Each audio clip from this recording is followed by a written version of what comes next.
اهلا. ايه يا اسطى كل ده تاخير؟ ده الامتحان هيبدا. ولا ابعد عني عشان انا قرفان ومش طايقك. مش طايقني؟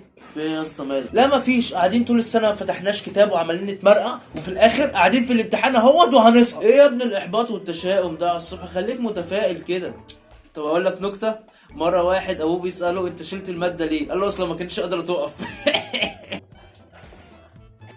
ايه يا عم في ايه؟ هات الكوتش، هات الكوتش، هروح بفرده واحده. هات الكوتش. ماشي يا عم، كل ده عشان عايزك تضحك وتفك كده؟ انا غلطان يا عم، امسك.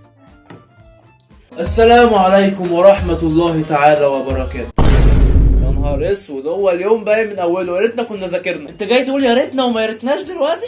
البس يا معلم. ها يا ولاد عاملين ايه؟ تمام الحمد لله. تمام. لا اله الا الله. ان الحمد لله نحمده ونستعينه ونستغفره ونعوذ بالله من شرور انفسنا ومن سيئات اعمالنا. يا مولانا احنا عارفين ان احنا كده ساقطين، فخلص وزع الورق بقى وانت ساكت. تمام. ومحدش يغش من التاني، اللي هلمحه بيغش هسحب ورقته وهسقطه. من غشنا فليس منا. والله وانت تقف وتراقبنا عادي. من راقب الناس مات هما. انت قصدك ايه يا انت فاهم انا قصدي ايه كويس. ما اسمعش صوتك لحد ما الامتحان يخلص. كله يبص قدامه.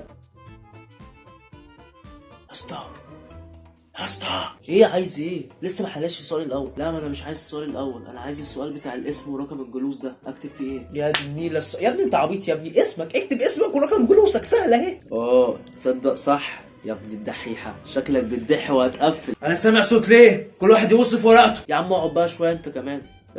يا اسطى على فكره انت قلبت الورقه، معنى كده ان انت حليت السؤال الاول. هخلص واديك السؤال الاول، اصبر. طب والمصحف لو ما جبت السؤال الاول لعورك في وشك انت والشيخ حسني اللي واقف دوت. خلاص بسرعه يلا. والله اخدها سكرين شوت يعني ولا اعمل ايه؟ ارفع على الورقه بقى كده. طب ماشي، وربنا لا استناك بره.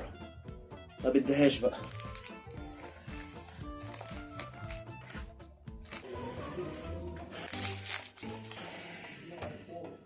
ايه في حاجه؟ لا مفيش. طراوه هنا. في طراوه صح؟ لا ده انت بارد بقى. انا ما بعرفش احل على فكره، وفي حد باصص لي كده بقى. ايوه ده على اساس ان انت مذاكر او فاتح كتاب اصلا. طب طالما يا مراقب يا سئيل، ما دام انت عارف ان انا مش مذاكر ما تصدق غش. من غشنا فليس منا. شايف صاحبك مذاكر ازاي ومجتهد؟ تعرف تحل زيه كده؟ مين ده اللي بيذاكر ومجتهد؟ ده حضرتك ده مبرشم زي يا غبي اشغله على ما اخلص انا وانقلك. اشغله بسرعه يا ابن الذكيه. حلوه الخطه دي يلا. طب انا اشغله اقول له ايه ده؟ على فكره بقى مستر، الغش حرام. انا خلصت يا ابن الدحيحه. السؤال الاول يلا. ما سمعتكش انا بقى كده. انت مش خلصت؟ روح يلا. حاضر يا مستر. على فكره انا حبيتك قوي. عارف ليه؟ لانك انت راجل صح غلط صح. حبيبي ربنا يكرمك يا رب. وعلى فكره بقى جيم الف ميم دال يعني ايه؟ مش فاهم. ولا انا والله بس اللي هو انت لو جمعت الحروف دي هتلاقي كلمه جامد. يعني انت اجمد مدرس شفته في حياتي. والله انا مش عارف اقول لك ايه يعني. ربنا يكبر بخاطرك يا ابني. بس مش ملاحظ حاجه غريبه يا مستر؟ ان النهارده الجو يعني تحسه كده فيه رياح شماليه وهضاب صخريه زي الدوله العثمانيه. انت عبيط يالا. ايه اللي انت بتقوله ده؟ انا مش فاهم حاجه. مش لازم انت تفهم، المهم ان هو فهم يعني وكتب. الحمد لله. يلا سلام عليكم. وعليكم السلام. في رعايه الله يا حبيبي. الدوله العثمانيه. صح غلط.